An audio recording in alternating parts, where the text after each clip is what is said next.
Touch the leg and welcome to Tibet This Week, a weekly news edition on Tibet, His Holiness the Dalai Lama and Central Tibetan Administration. Let's have a look at today's headlines.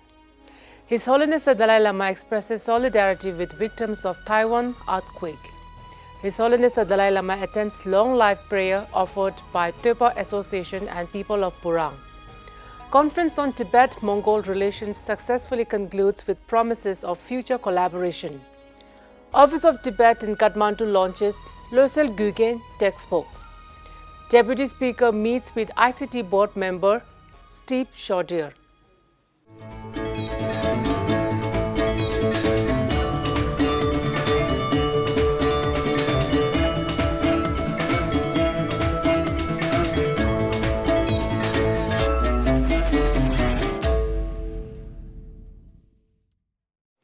On Thursday this week, a jubilant crowd of Tibetans and locals in Dharamsala showed up in large number to welcome the Kapila Vastu relics of Buddha Shakyamuni brought by its custodian, Most Venerable Vaskaduve Mahindawamsa Nayaka Thiro of Rajaguru Sri Subudhi Mahavira Monastery of Sri Lanka.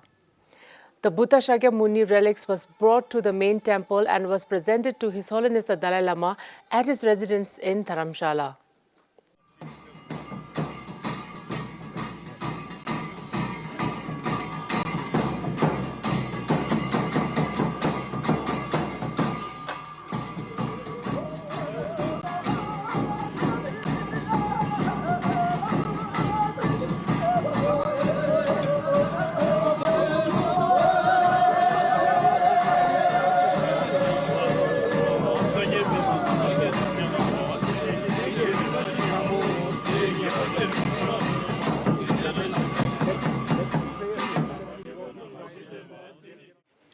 Today we were able to offer the Buddha relic, the holy relic, part of Buddha's own body.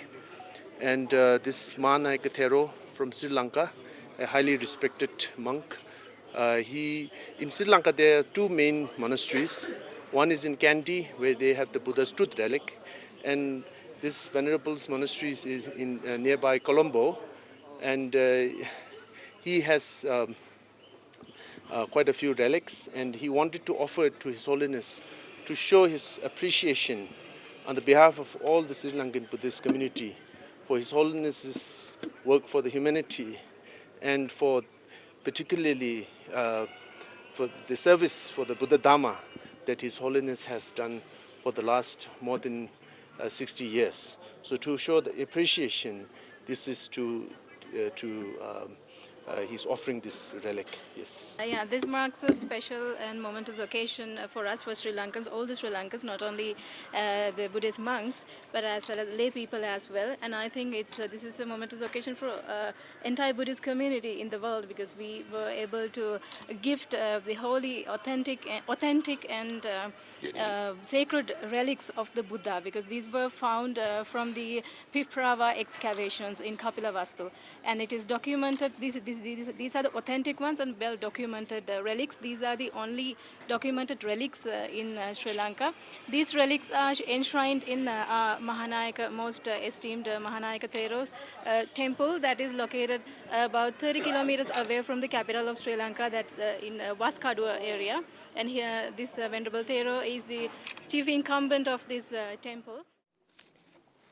On Wednesday this week, His Holiness the Dalai Lama has written to Tsai Ing-wen, President of Taiwan, the Republic of China, to express his sadness to learn of the loss of life and extensive devastation of property and infrastructure that has taken place during a powerful earthquake off the east coast of Taiwan on Wednesday morning.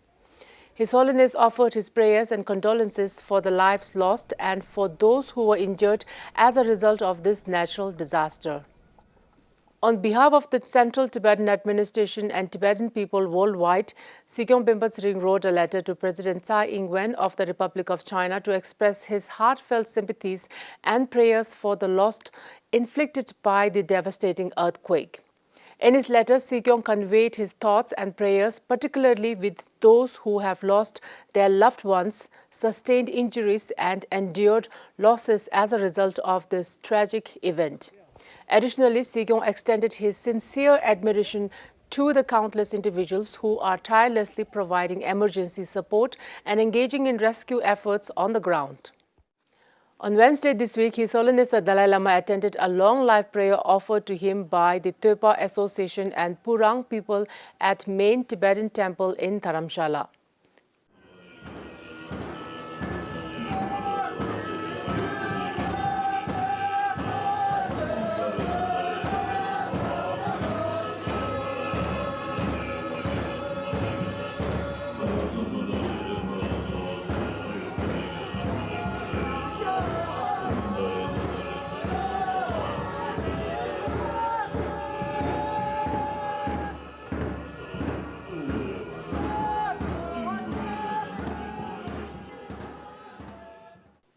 Ling Rinpoche performed the prostrations and offered a mandala to His Holiness. He followed this with a series of offerings and rest of the rituals of the long life prayer to His Holiness the Dalai Lama. His Holiness during his address once again said he prays and he is determined to live more than 100 years.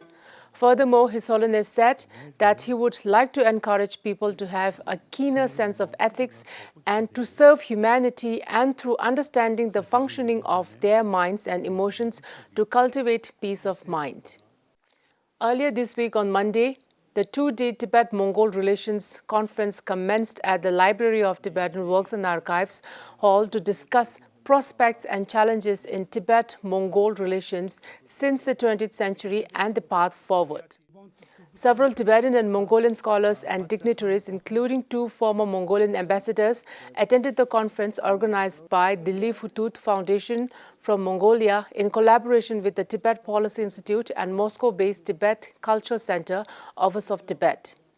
Representative Telo Tulku Rinpoche from the Office of Tibet, Moscow, in his keynote address, appraised the gathering about his role as the Kalmyk-born Tibetan Buddhist Lama serving as a representative at the Central Tibetan Administration.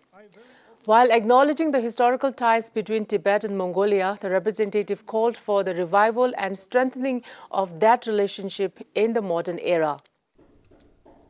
Honored and blessed to be the only, I say this jokingly, but in reality, it's a fact. I happen to be the only non-Tibetan Tibetan bureaucrat. I've been serving as His Holiness the Dalai Lama's representative since 2015. It's been a blessing. It's an honor to serve not only His Holiness the Dalai Lama, but also to serve the Tibetan people. I grew up knowing the tragedies, the struggles, the movement, the ideology, the policies, and I'm still behind. And that's something that I will live with for the rest of my life. My support is unwavering and will continue till the last day. During the 2 days conference, the speakers discourse on Mongolia and Tibet in 1900 to 1913, from Qing dynasty control to independence, prominent Mongolian personalities from the 20th century, and significance of His Holiness the Dalai Lama's visit to Mongolia in 1979 and 2016, and many more. During the second day of concluding session of the conference, Representative Telo Tulku Rinpoche underscored revival of close relation between the two communities through organization of similar meetings in the coming years.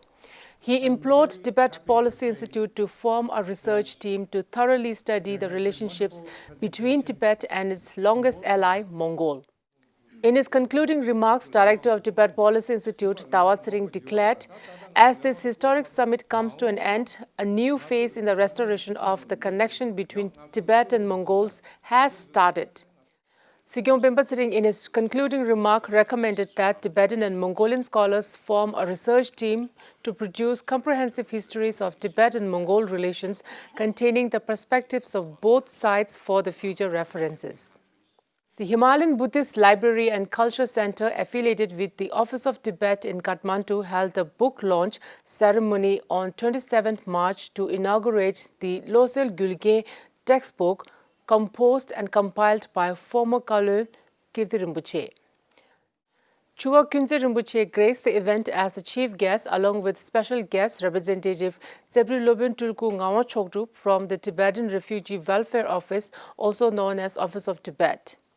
Around 70 attendees, including Secretary of the Office of Tibet, former Tibetan parliamentarians based in Kathmandu, Tibetan settlement officers, President of the local Tibetan Assembly, President of the Regional Tibetan Freedom Movement, heads of the local Tibetan schools and monasteries, and representatives of the Tibetan NGOs attended the book launch.